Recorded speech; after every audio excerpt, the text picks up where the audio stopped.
엄청난 지진으로 피해를 입은 베네수엘라 땅에 하나님의 위로가 넘치시기를 주임으로 축원합니다. 요즘 사랑이란 말이 자주 등장합니다. 거의 흔한 말이 되어버렸습니다.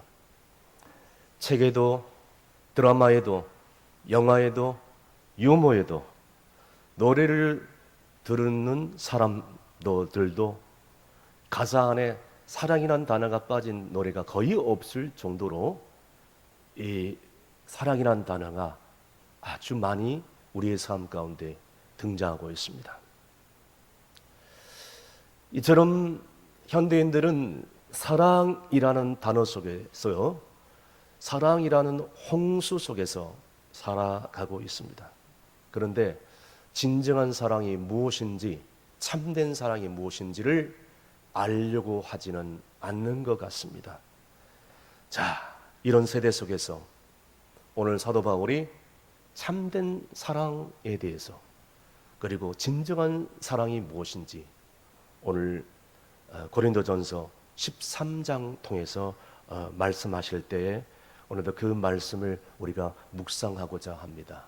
사랑하는 성도 여러분, 고린도전서 13장에 사도 바울이 이 사랑에 대해서 강조한 이유가 있습니다. 바로 자기의 은사를 자랑하고, 그리고 그 은사 받은 사람이 다른 사람들을 함부로 정죄하고 비난하고 교만해져서 남의 은사를 업신여기고, 그리고 질시하고 미워하는 이 고린도 교회의 분위기 때문입니다. 고린도 교회에 필요한 것은 고린도전서 13장에 나와 있는 진정한 사랑이었던 것입니다. 그래서 사도 바울이 이 말씀을 해주고 있습니다. 오늘 고린도전서 13장 이 앞장 12장에 보면은 각종 특별한 은사가 나옵니다.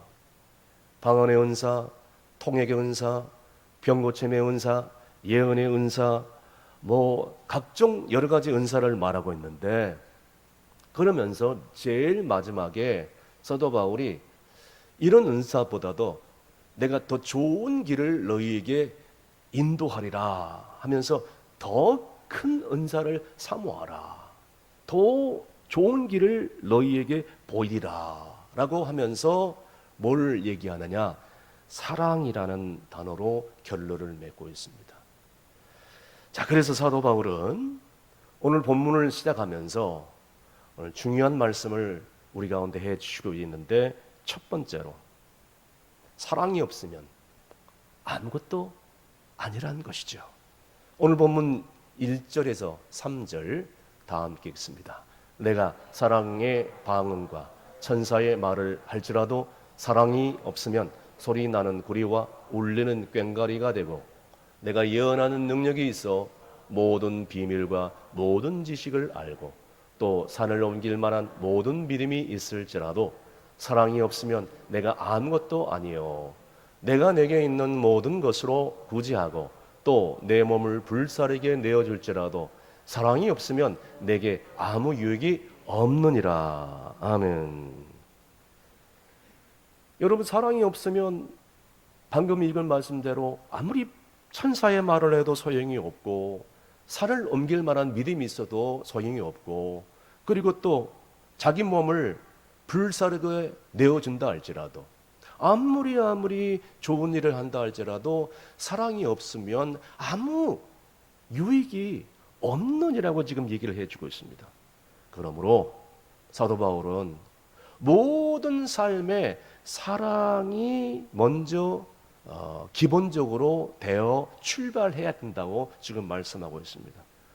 계속해서 바울은 뭐라고 하냐? 사랑이 없는 방언, 사랑이 없는 기도, 사랑이 없는 봉사, 울리는 꽹과리와 같고 소리나는 구리와 같이 시끄러운 소음에 불과하다.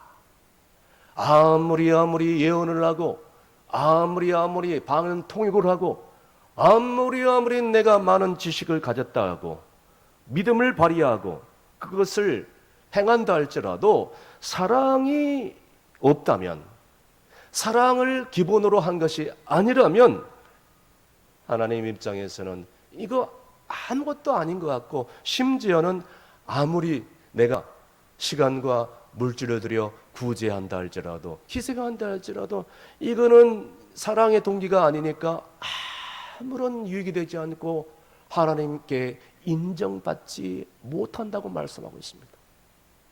사랑하는 성도 여러분, 교회 생활하면서 가장 은혜가 넘치고 동시에 가장 시험이 드는 장소가 있다고 합니다. 그 장소가 어딜까요? 바로 교회 식당 주방인 것입니다. 어느 교회에서 있었던 일입니다.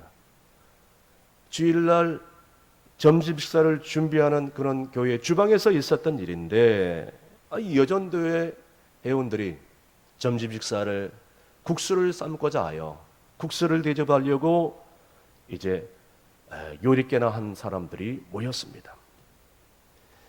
성격도 다르고 은사도 전혀 다른 세 분의 권사님과 집사님이 주방에서 만난 것입니다. 첫 번째 강권사님이 있었는데, 강권사님은 추진력도 좋고 아주 기억력이 좋은 은사가 있었습니다. 그래서 다른 사람에게 시키는 것에 참으로 뛰어난입니다. 주방에 들어오자마자 무섭게 지시를 내리고 큰 이 양은 냄비를 이 불 위에 딱 올려놓으면서 이렇게 소리를 쳤습니다. 권사님 멸치똥 빼고 집사님은 빨리 국수 삶으시라고 호통을 치는 거예요. 두 번째 오건사님이 계셨는데, 오건사님은 꼼꼼함의 은사가 있고 그 다음에 아주 체계적인 것을 좋아하는 관리의 은사가 있었던 것입니다. 냉은 이 냄비에, 국수 삶을 냄비에 물이 팔팔팔 끓는데도 불구하고 그분은 멀티가 되어서 그 와중에도 영수증 챙기고 위생 상태 점검하고 가스비가 올랐는지 많이 소요됐는지 그 수치를 파악하고 재료비를 계산하고 영수증을 챙기고 있습니다. 그러면서 이렇게 외칩니다. 권사님, 불이 좀 너무 센 것 같습니다. 그래가지고 가스비 다 소비됩니다. 앞치마랑 위생모 똑바로 써야 되지 않겠습니까? 이렇게 소리를 치는 거예요. 또 한 분이 있었는데, 손집사님이 계셨는데, 이분은 양념의 간을 아주 잘 맞히는 아주 손맛과 예술의 은사가 있었습니다. 대충 소금을 가지고 그냥 간을 맞춰도 그냥 기가 막힌 맛을 내는 거예요. 그때 권사님, 그렇게 대충 소금을 던지면 되겠습니까? 내가 얘기해 준 레시피대로 해야 되지 않겠습니까? 내가 아까 얘기한 레시피는 다 잊어버렸습니까, 권사님? 그 옆에 권사님이 이렇게 호통을 치는 거예요. 그 얘기를 듣고 마음이 상해버립니다. 결국은 세 분의 권사님과 집사님이 성도들 국수 끓여준다고 주방에서 모였다가 서로 다투고 만 것입니다. 강 권사님은 소리칩니다. 왜 이렇게 내 말을 안 듣냐고. 빨리빨리 행동해야 국수를 삶아서 성도들에게 대접할 수 있지 않냐고 화를 내고 있습니다. 오 권사님은 이렇게 소리쳤습니다. 아니, 기본 질서도 모르고 무조건 밀어닥치기만 하고, 아니 그러면 되겠냐고. 체계적으로 하자고. 손집사님은 그 얘기를 듣고 나 안 해. 그리고 앞치마 들고 있던 식당 칼을 내어 던져버리고 부엌을 박차고 나가버립니다. 서로 다른 자기 스타일 있었기 때문입니다. 자기의 요리 스타일만 옳다고 주장했기 때문인 것입니다. 여러분, 만약에 이 교회에 첫 번째 말한 이 광권사님만 있었더라면 여러분, 이 주방이, 식당이 매일매일 난장판이 될 겁니다. 두 번째, 다 오건사님만 있으면 여러분 너무너무 무식하고 너무나도 두려워서 요리가 제대로 되겠습니까? 마지막에 다 손집사님만, 그런 사람들만 있으면 간은 맞는데 제 시간에 국수가 나오겠습니까? 이 세 분이 성도들에게 맛있는 국수를 대접하려고 부엌에 들어가서 주방에서 열심히 최선을 다했습니다. 틀린 것은 아닙니다. 그런데 식당에서 전송도 국수 대접하려겠다는 그 뜨거운 열정, 그 관리 능력, 그 꼼꼼함, 이런 기가 막힌 손맛은 다 하나님이 주신 은사들이지 않겠습니까? 다 이게 받은 은사가 아니잖아요. 그러나 그 대단한 은사들이 정말 모인 자리에서 사랑에 빠지자마자 은혜스럽고 정말 활기차고 기쁨이 넘쳐야 할 교회의 주방이 다툼과 분쟁의 장소로 한순간에 변화돼 버리고 만 것입니다. 사도 바울은 오늘 본문에 통해서 말한 울리는 꽹과리를 지금 이 얘기를 통해서 얘기해 주고 있는 것입니다. 사랑이 없는 국수봉사, 사랑이 없는 식당봉사, 사랑이 없는 교회봉사, 사랑이 빠진 봉사, 울리는 꽹과리 같다. 하나님 보시기에 그저 시끄러운 소음에 불과할 뿐이다 라고 사도 바울은 오늘 13장을 통해서 말씀을 해주고 있습니다. 여러분, 교회들이 다들 일꾼이 부족하다고 아우성치고 은사를 받지 못했다고 얘기를 합니다. 그런데 여러분, 과연 일꾼이 부족해서 은사를 받지 못한 사람이 부족해서 교회가 분쟁이 일어나고 시끄럽습니까? 아닙니다. 오늘날 한국교회 정말 일꾼이 부족해서가 아닙니다. 은사를 받지 못해서가 아닙니다. 사랑이 없기 때문에 교회가 이렇게 시끄럽고 자기 주장만을 내세우기 때문에 분쟁을 일삼고 사랑을 잃게 버렸기 때문에 지금 이렇게 교회가 몸살을 앓고 있기 때문입니다. 사랑하는 성도 여러분, 사도 바울은 오늘 본문을 통해서 뭐라고 그럽니까? 자기가 받은 은사, 자기가 받은 방언, 자기가 받은 지식의 은사, 자기가 받은 예언의 은사 가지고 자랑하면서 싸울 때 그 모든 은사를 진짜 가치 있게 만드는 길은 바로 뭐라고 얘기하고 합니까? 사랑이라고 얘기를 하고 있습니다. 믿으시면 아멘 하시길 바랍니다. 그래서 고린도서 12장에 이어서 13장에 온통 사랑으로 말씀으로 우리에게 도전을 주고 있는 것입니다. 두 번째는 사랑은 어떻게 해야 할까요? 사랑은 아무나 하나 노래 가사처럼 노래 가사에 사랑 빠지면 없는 거예요.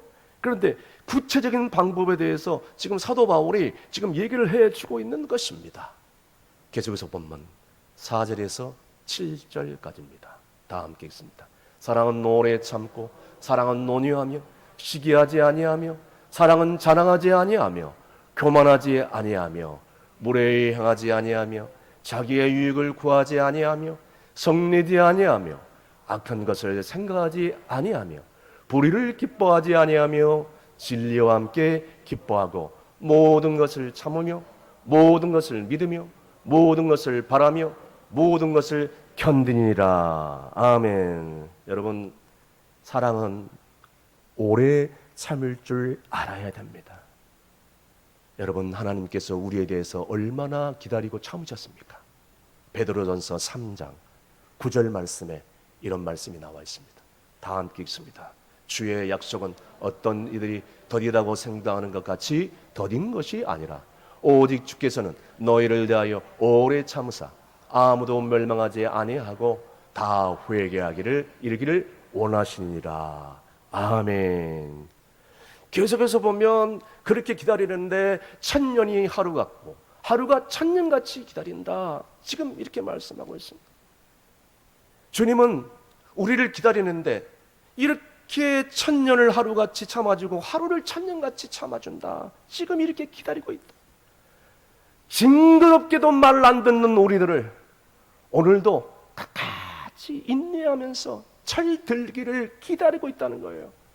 여러분, 우리는 그분의 인내를 가볍게 얘기해서는 안 됩니다.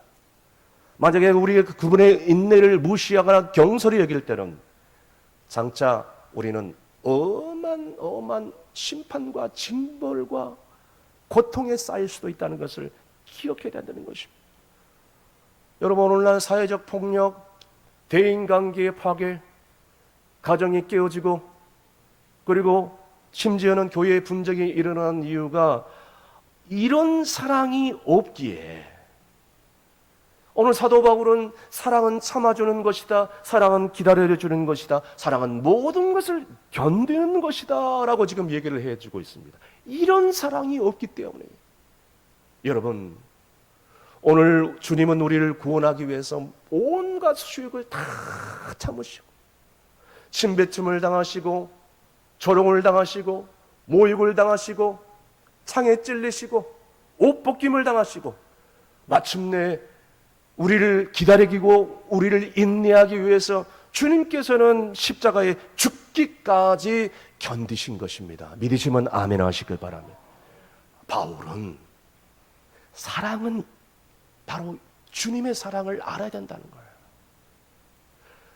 여러분, 사랑은 상대방의 부정함을 용납하고 상대방의 은사가 있다면 그것을 격려해주고 칭찬해주고 상대방이 조금 실수하면 그것을 조금 더 참아주고 상대방이 말씀 안에서 살아가는 것을 보면서 나도 같이 기뻐해주고 상대방이 내 눈으로 보기에는 너무나도 연약할지라도 장차 나중에는 변화될 것을 사모하며 기다리면서 허물을 덮어주고 상대방의 잘못을 참아주는 것이에요.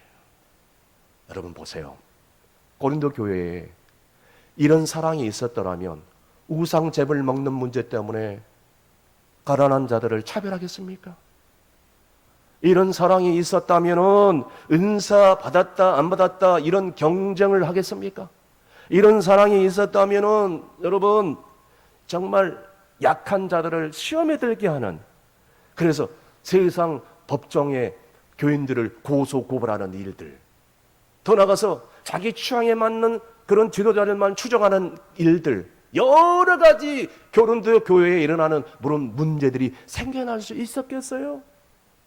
그래서 사도 바울은 이런 사랑이 없기 때문에 교회가 문제가 이렇게 발생했다라고 지금 고린도전서 13장을 통해서 결론적으로 말씀해 주고 있습니다. 사랑하는 성도 여러분, 우리는 이걸 기억해야 됩니다. 은사를 무시하는 것도 문제지만 은사를 너무너무 또 받았다고 다른 사람들을 경쟁하는 것도 문제예요. 중요한 것은 별다른 은사를 여러분 기대하지 마십시오. 은사 중에 최고의 은사는 하나님을 사랑하는 것이고 이웃을 사랑하는 것입니다. 믿으시면 아멘 하시길 바랍니다.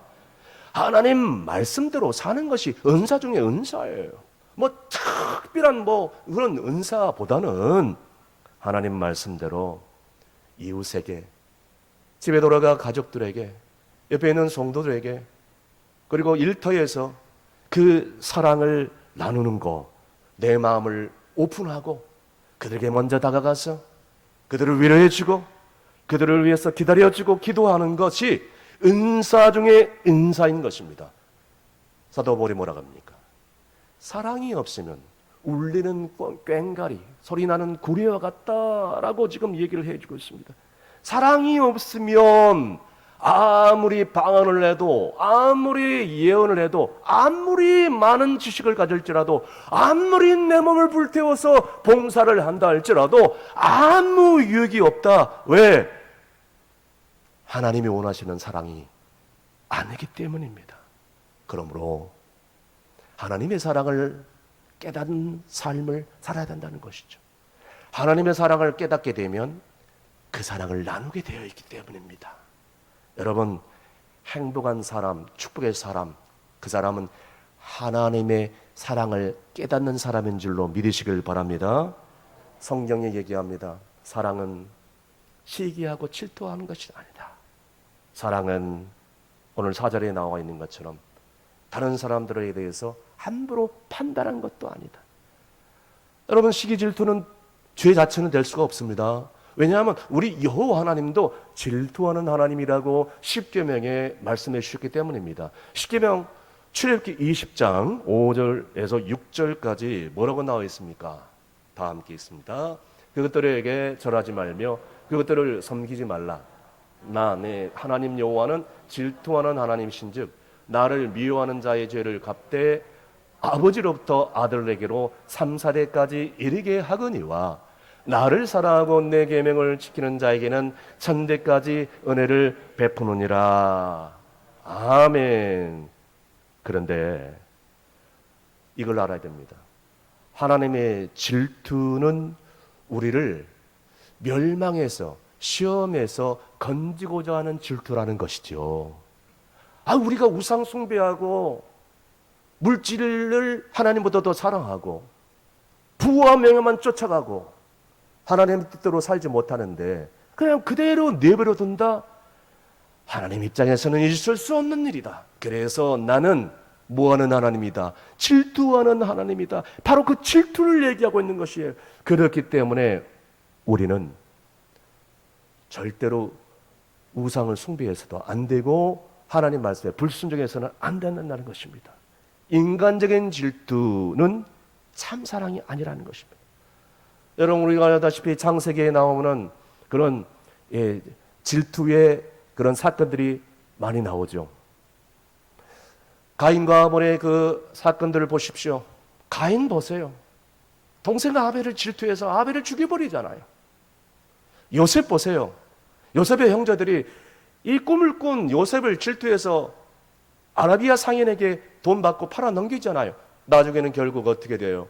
요셉의 무릎 앞에 꿇고 정말 후회의 눈물을 펑펑 쏟아대지 않습니까?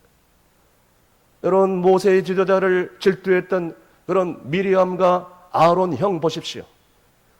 미리암은 나중에 온몸에 나병이 생기는 그런 징벌을 받게 됩니다. 지도자 모세를 질투한 결과일 뿐이죠. 사랑하는 성도 여러분, 더욱더 놀라운 것이 있는데 예수님께서는 십자가에 못 박게 한 대제사장 가야바와 바리새인들과 서기관들 보세요. 궁극적으로 따지면 예수님을 시기하고 질투한 까닭에 많은 사람들이 예수님께 모이고 그 말씀 앞에 청정하니까 이 사람들을 시기와 질투의 영에 눈이 어두워가지고 이렇게 예수님을 십자가에 못 박은 거 아닙니까? 여러분 보세요. 질투의 영이 내 가운데 찾아오잖아요. 그 순간 우리는 눈이 어두워 버려집니다. 감정 컨트롤하기 어렵습니다. 영적인 장님이 되어버리고 만죠. 더 나아가서 성경은 물론이와 하나님도 보이지 않습니다. 결국에는 하나님이 주시는 은혜도 사명도 은사도 깨닫지 못하고 마침내 비참하게 불행한 삶으로 마무리할 수밖에 없는 것입니다. 그러므로 중요한 것은 뭡니까? 우리는 정말 사랑의 뿌리가 어디 있는지를 알아야 돼요. 사랑의 뿌리는 하나님께 있다는 것을 믿으시길 바랍니다. 하나님께서 우리 인간들을 너무너무 사랑해서 인간의 모습으로 이 땅에 오셨고 정말 말할 수 없는 고통으로 죄인 되어가지고 마침내 우리를 사랑하사 십자가에 못 박혀서 죽으신 그 하나님의 그 놀라운 사랑, 이 하나님의 사랑을 아는 사람들은, 이 하나님의 사랑을 뿌리를 두른 사람들은 많은 사람들에게 사랑을 베풀고 나눌 수 있는 자들인 줄로 믿을 수 있기를 바랍니다. 마지막으로 사도 바울은 사랑의 생명력에 대해서 강조를 하고 오늘 본장을 마무리하고 있습니다. 오늘 본문 8절 말씀 다 함께 읽습니다. 사랑은 언제까지나 떨어지지 아니하되 예언도 배하고 방언도 그치고 지식도 배하느니라. 아멘. 13절 말씀 시작. 그런즉 믿음, 소망, 사랑 이 세 가지는 항상 있을 것인데 그 중에 제일은 사랑이라. 아멘. 여러분, 계속해서 방언도 피하고 예언도 피하고 지식도 피하지만, 그러나 모든 것이 다 피하고 없어질 거지만 뭔만은 남은 것이다, 사랑만은 남겠으다. 그러면서 마지막에 정말 결론적인 말씀을 해주고 있습니다. 믿음, 소망, 사랑 그 중에 제일은 사랑이라. 할렐루야. 사랑은 내 방식대로 아무렇게나 하는 것이 아니라 사랑도 방법이 있고 표현 방식이 있습니다. 내 위주로 내 방식대로 하는 게 진정한 사랑이 아니라는 것입니다. 성경이 뭐를 얘기하고 있습니까? 오래 참고 오래 견디고 자기의 유익을 구하지 않고 교만히 행하지 않고 그리고 사는 사람들을 배려하는 것이다. 이러한 방법을 통해서 사랑의 열매를 맺게 된다고 지금 주님이 말씀하고 있는 것입니다. 교회에 권사님이 계셨는데 그 권사님에게는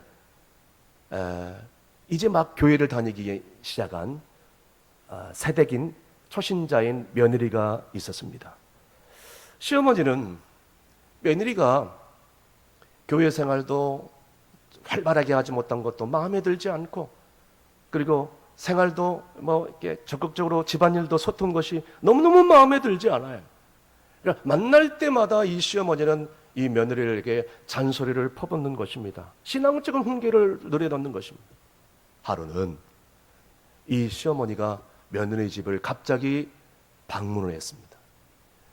딱 문을 열고 현관에 들어서자마자 거실에 액자가 놓여졌는데 그 액자 안에 고린도전서 13장의 말씀이 예쁜 그런 이 손글씨로 적어져 있습니다. 사랑은 오래 참고 사랑은 성내지 아니며 사랑은 무례히 행하지 아니하며 사랑은 자기의 유익을 구하게 하지 않으며 쭉 13장의 말씀이 기록되고 있었습니다.